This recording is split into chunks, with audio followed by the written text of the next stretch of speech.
I'm an engineer by profession and by education. I'm not a musician. I think people should know that at the beginning.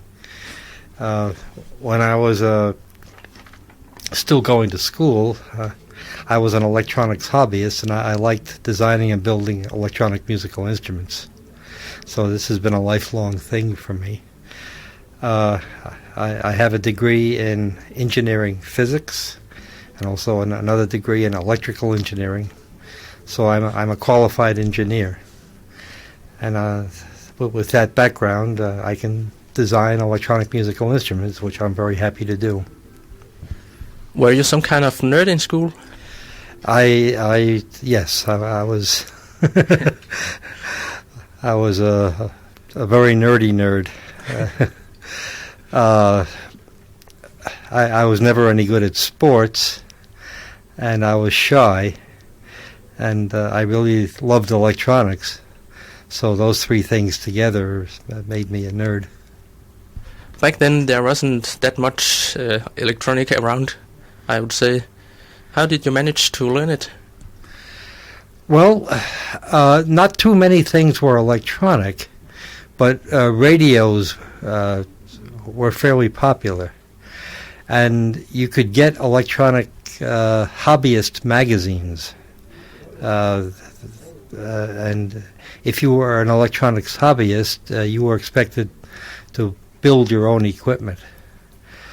My father was one of the first radio amateurs, and he built all the equipment that he ever used. So you could buy parts, that they weren't cheap, but you could buy them. You could find out how to make them by reading these magazines, and the tools to put them together were very simple. You could build electronic devices on the kitchen table if you wanted to. Well, in 1964, a musician asked me if I knew anything about electronic music. Back then, electronic music was an experimental pursuit that academic musicians were interested in. Electronic music means something very different today. Today it's part of our mainstream, but back then it was strictly for people in ivory towers, in universities. So this musician asked me if I knew anything about electronic music because he wanted help building equipment that would make new sounds. And we got to talking, and when he told me the sort of things he was, I just had an idea of how that might be possible to do, and that was the beginning of my being in the synthesizer business. And then as far as I remember, you built the Minimoog. Yeah, actually there were many years between the time I started building synthesizers and the time the Minimoog came out. And in those years, we built very large experimental synthesizers for people who worked with tape recorders in studios.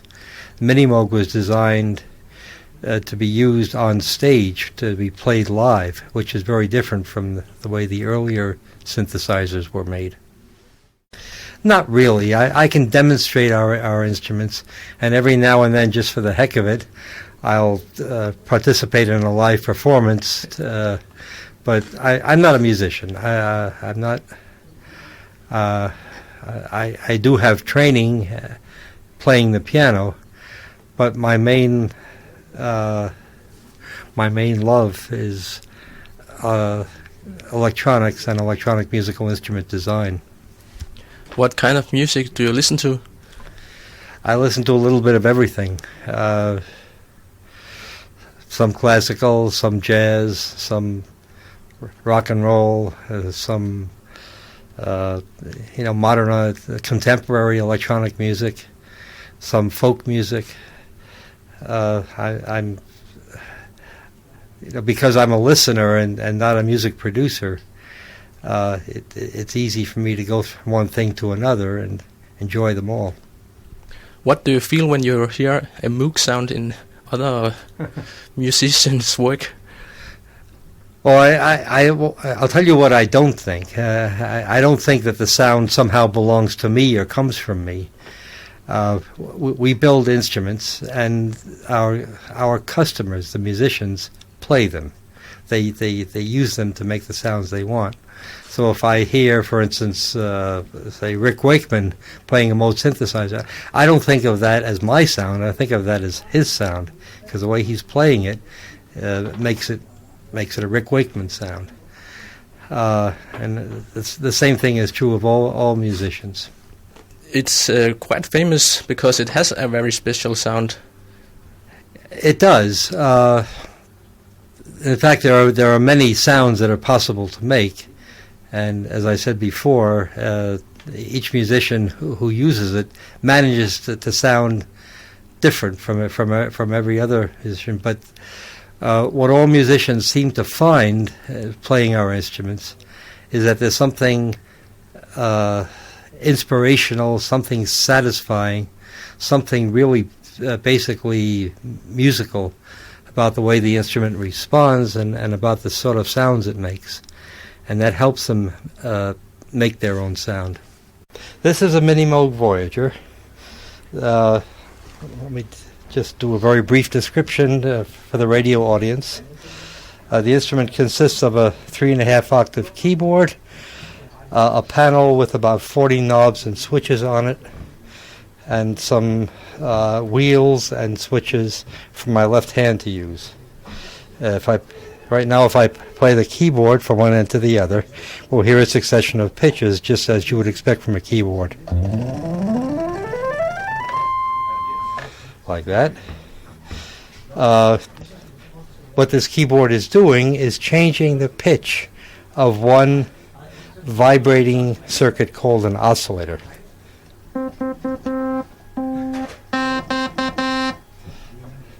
That's a very simple vibration. I can change the wave shape of that vibration.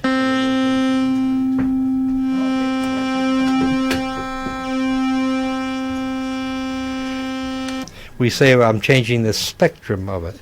The spectrum is which harmonics are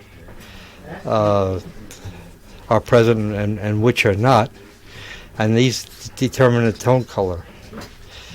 I can turn on 2 more oscillators that are available to me.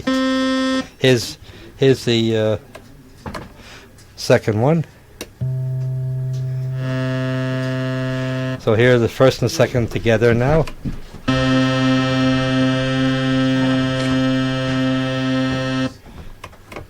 Here's the third one.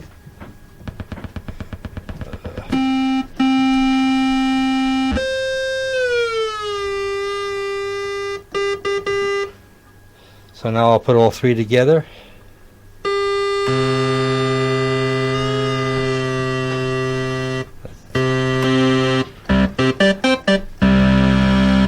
And by having 3 generators like that, 3 oscillators going at different pitches, we get a complex tone that's more musically rich than any one by itself. So now I can introduce a variation in the pitch of that sound we call vibrato.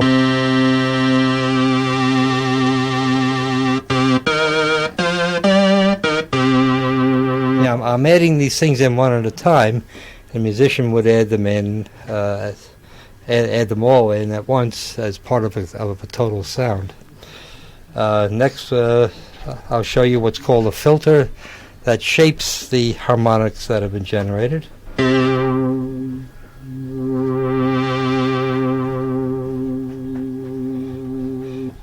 And I can make that filter open and close automatically, like this, every time I press a key.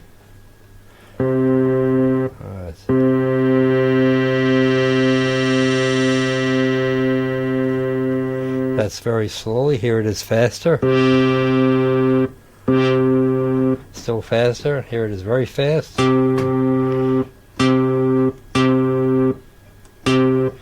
Now that variation, bright at the beginning and more muted as the sound goes on is another aspect of the tone colors. So we get a plucked string-like sound as I play the keyboard, because every time I press a new key, the sound gets brighter and then more muted in a very short time. So these are some of the things I can do. Here's another knob that affects the way the filter cuts out the sound. It's called resonance. I'll turn it up.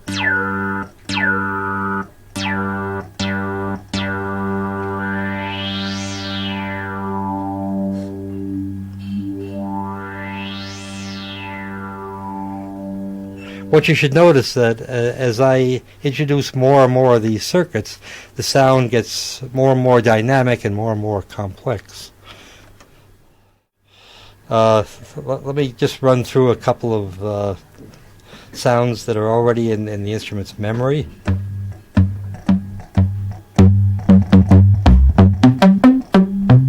There's one. Another one.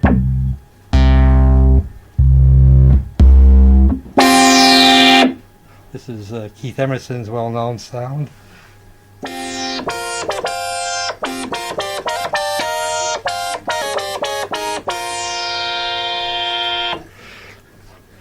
And the distinctive part of that sound is the pitch intervals between the three oscillators, and the fact that those pitch intervals remain the same as you play different notes. Let's see what else we have in here. This one is called Hello.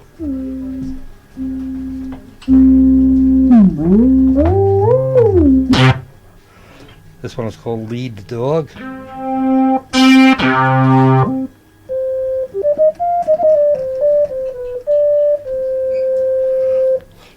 And what I can do in the Voyager, which is more advanced than could be done with earlier analog synthesizers, is that I can change very rapidly from one sound to the other, because the entire front panel settings are remembered in the digital memory inside the instrument.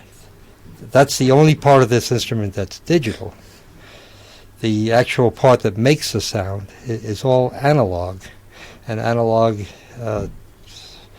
in our tradition of instrument design, analog gives the highest quality sound and provides the most responsive behavior for musicians. Digital sound is made up of numbers that change very quickly from one to the other in order to build up a sound waveform. So every sound waveform is made up of steps. Analog waveforms, the reason it's called analog is because the circuits inside here vibrate in direct analogy to the vibrating elements of a guitar or a violin or a trumpet. And because of that, the waveforms are continuous. There are no steps. And because of that, they sound more natural and more pleasing to our ears. They don't do as much. By using the most current technology, we're able to have a lot more analog circuitry in this instrument than we have in instruments that were built 30 years ago. But function for function, the old instruments sound just about the same as these do, because after all, the same pair of ears, mine, adjusted the circuits 30 years ago and adjust them today for the same quality.